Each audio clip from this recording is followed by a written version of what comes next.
Bom, isso não é a gente estar falando, né, Leilani? Não. Esse é um estudo, né, recentíssimo, que foi publicado na Austrália, que diz respeito, inclusive, com grupos específicos, né, gestantes e tal. E aí, bem conduzida, a atividade física pode eliminar. Só que antes de você falar sobre isso, eu quero colocar uma dúvida. Como é que a gente pratica atividade física em depressão? Essa é a questão, né? As pessoas às vezes nem percebem o nível da depressão, porque ela pode ser de leve, moderada a grave. Ela não sai da cama, ela está num estado de inação. Ela está realmente muito deitada, ela está com pensamentos muito negativos, ela não vê nenhuma luz no fundo do túnel. Então, nesse momento, é extremamente fundamental a ação medicamentosa. Para esse tipo de indivíduo, é impossível você falar, vai, levanta, para de frescura, para de preguiça, porque a depressão, Roberto, é uma doença. Nós podemos considerar isso já uma epidemia no mundo, tá? Principalmente após a pandemia, aumentou-se muito as doenças e transtornos mentais.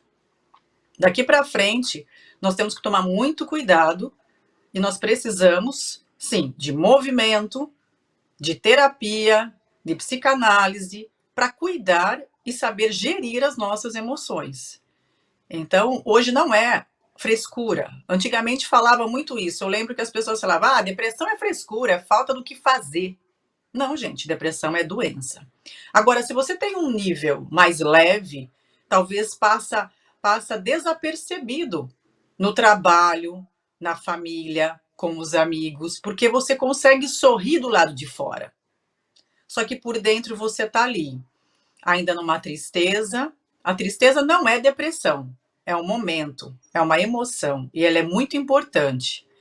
Mas uma tristeza contínua pode te levar a um quadro depressivo. Porque a depressão, Roberto, é ausência de vitalidade. Você não tem energia para mais nada. Então não adianta exigir o que o corpo não tem para te dar. Então ele desliga mesmo. Então exigir nesse momento exercício físico sem entrar com uma ação medicamentosa é praticamente impossível. É onde entra o psiquiatra para modular esses hormônios para que ele possa começar a cuidar de si, realizar as suas funções, até mesmo pentear cabelo, escovar o dente, tomar um banho, porque a pessoa em depressão ela não consegue realizar a sua higiene pessoal. Isso é importante as pessoas saberem. Não é frescura, ela precisa de ajuda. E é uma ajuda medicamentosa, sim. E é com o médico psiquiatra nesse primeiro momento. Claro, sem dúvida nenhuma. Os profissionais da área de saúde mental são os primeiros a entrarem em cena. Mas a depressão, vamos agora abordar esse tema do ponto de vista leigo, né? Não sou psicólogo, você também não. Mas os sintomas da depressão a gente os conhece muito bem. E um deles, que é uma característica muito acentuada, Leilani, é de prostração, ou seja, é um desânimo generalizado, inclusive da parte física. Tem gente que fica deitado. Eu conheci uma pessoa que uma vez se reencontrou comigo e disse assim, falei, você sabia que eu tive depressão? E essa é a primeira semana que eu estou saindo de casa. Falei, puxa vida, depois de quanto tempo? Ela falou, olha, depois de um ano.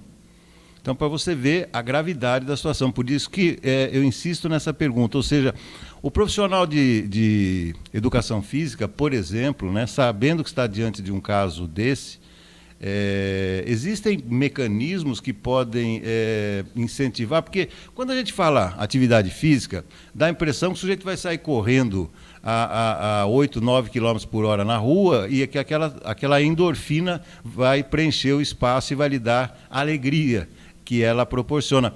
Mas aí é mais complicado, né, Leilani? Você tem que começar bem devagarinho, com algumas medidas realmente para movimentar o corpo dessa pessoa e aí vai, né? Sim, foi nesse momento da pandemia, Roberto, que eu também tive uma situação emocional que eu também fiquei num um quadro de distimia, num quadro leve de depressão. Mas por quê? Por conta de um estresse contínuo. O que que leva a gente à depressão? O que que leva a gente a produzir esse hormônio do estresse, que é o cortisol? É essa questão do estresse prolongado. É você ter aquele problema e aquele problema continua ali por anos e você não consegue resolvê-lo, porque muitas vezes não depende de você. Então ali você começa a ruminar pensamentos ruins, negativos, e você passa a não digerir essa tristeza rapidamente. Então você vai liberando cortisol todos os dias. E é onde afeta o seu sono, onde afeta muito. Muitas pessoas às vezes não dormem ou dormem demais para tentar fugir daqueles pensamentos. Então, olha que interessante, tem dois níveis ali de pessoas que não dormem, acordam, começam a dormir lá para as 3 horas da manhã, acorda. Isso também é um indicativo de que algo não está bem, porque ela acorda 3, 4 horas da manhã, desperta. E também aquela pessoa que encostou, dorme, porque ela quer fugir do problema e não quer mais sentir aquela tristeza profunda. Então, o cortisol é um grande indicativo, sim, de que o estresse está ali e você começa a aumentar o teu peso, você começa a aumentar principalmente a gordura abdominal, você não consegue emagrecer muitas vezes, porque antigamente, Roberto, os indivíduos tinham estresse porque eles precisavam ou lutar ou fugir no nosso antepassado, porque o corpo disponibilizava essa gordura para que você pudesse enfrentar, uma postura de enfrentamento. Então o estresse vinha porque ele precisava de movimento. Olha que interessante isso. E na atualidade, hoje, nos tempos modernos, nós estamos estressados no trânsito, sentado, no escritório, nós estamos sem movimento e com esse hormônio sendo disponibilizado para agir e para entrar em movimento. E como a gente não utiliza isso, ele está sendo estocado, principalmente nessa região abdominal, e que é muito nocivo ao coração, principalmente. Então, a atividade física, ela vai utilizar essa gordura disponível. Então, nós precisamos sim colocar esse indivíduo que você falou que está ali na cama, com preguiça, é onde entra o professor de educação física, o personal trainer, primeiro para trabalhar essa motivação. E não é simplesmente, vamos correr comigo? Não, porque realmente ele não tem, ele não está preparado para isso, mas os primeiros passos são importantes. E muitas vezes os primeiros passos têm que acontecer dentro da própria casa, porque ele não está pronto para abrir a janela do mundo. O mundo, ele pode estar com uma síndrome do pânico associada à sua depressão. Ele não quer ver ninguém, Roberto. Então, se você tem um amigo, se você tem esse personal da família, uma pessoa próxima, que ele aceita que você vá até a casa dele, o interessante é começar esses movimentos, pequenos passos dentro da própria casa. É fazer uma rotina com ele onde ele possa rir, possa recordar de momentos, colocar uma música onde ele possa ali se divertir com aquilo, sem às vezes nem se movimentar muito. Se ele está no sofá, aproveitar o ambiente do sofá mesmo para fazer um alongamento, ou chamá-lo para fazer uma terapia com as plantas ali, a jardinagem é um efeito muito interessante para quando está nesse grau de depressão, mexer com as plantas.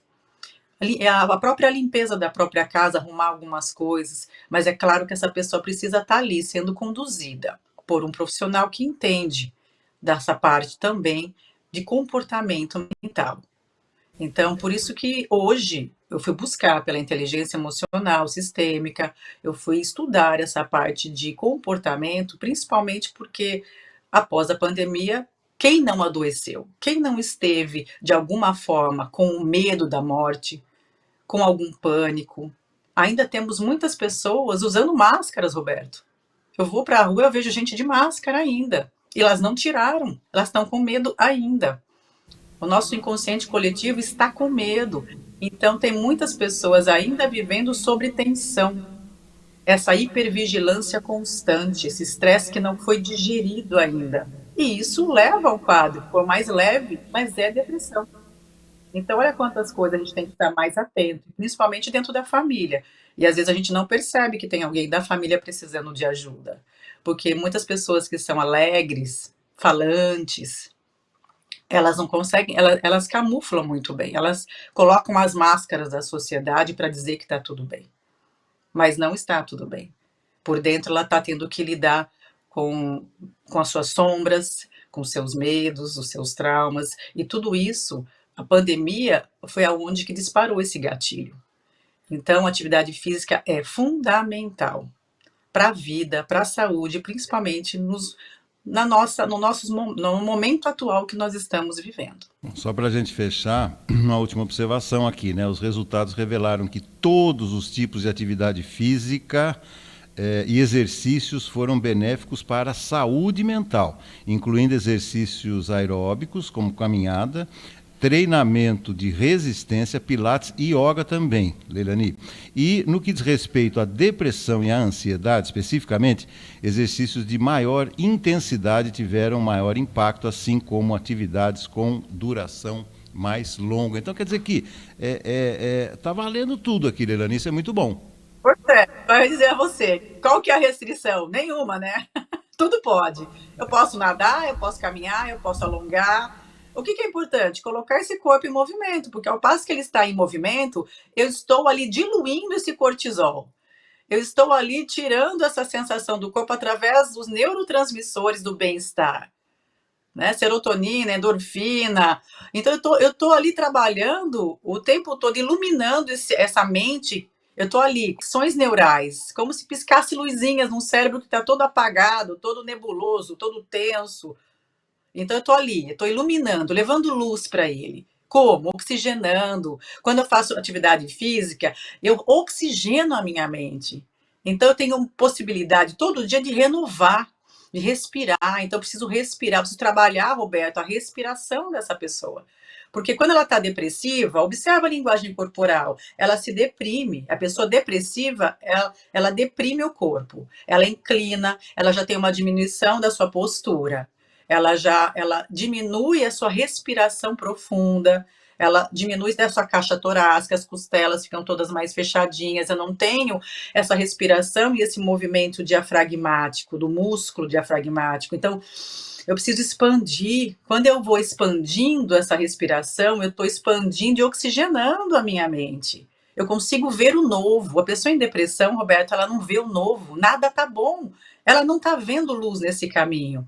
Então, nós profissionais da saúde, quando eu falo profissional da saúde, a parte psicológica, o terapeuta, o psiquiatra, o educador físico. Nós precisamos também da alimentação, o médico. Então, tudo isso é uma equipe coadjuvante para olhar para isso. Então, não é simplesmente, come isso, faz uma caminhada. Isoladamente, nós não vamos curar esse corpo doente. Nós precisamos unir forças para isso, porque realmente a depressão ela deprime o corpo. Esse corpo vai ficando tenso, vai ficando tóxico e o índice de inflamação num organismo em depressão é muito alto. Os índices aumentam da inflamação, gerando outras doenças também psicossomáticas. Então, exercício, gente, não existe contraindicação. Você pode fazer qualquer coisa que mova o teu corpo.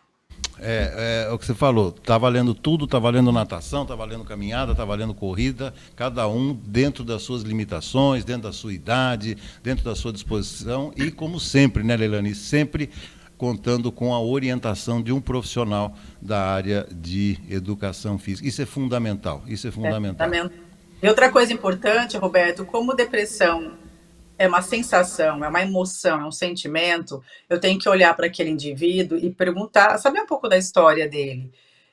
O que ele gosta de fazer, principalmente no passado, sabe, Roberto? Se é uma pessoa idosa, tem que chegar para a família e rever o passado dessa pessoa, a biografia de vida dela, o que ela gostava de fazer. Ela adora mexer com planta. Ela tocava piano. Ela adorava dançar. Então, você já tem na sua mão ali um repertório para iniciar. Não posso desprezar essa biografia da vida daquela pessoa, porque senão eu estou sendo uma pessoa negligente. Eu não vou conseguir atingir realmente uma emoção positiva contra essa emoção negativa que ela está tomada. Então, observando esse indivíduo que gosta de piano, que gosta de dançar, coloca uma música clássica para ela começar a despertar, ela vai se lembrar de momentos prazerosos. Então, eu começo agindo realmente no campo mental dela. E às vezes, com pouco movimento, porque o movimento vai acontecer. Tem um vídeo maravilhoso de uma senhora, não lembro o nome agora, que foi bailarina clássica, e ela, de espetáculos aí, mundiais aí, e ela estava com Alzheimer, mas ela dançou, acho que ela foi a primeira bailarina do Cisne Negro, não lembro agora de fato qual era a peça que ela interpretou.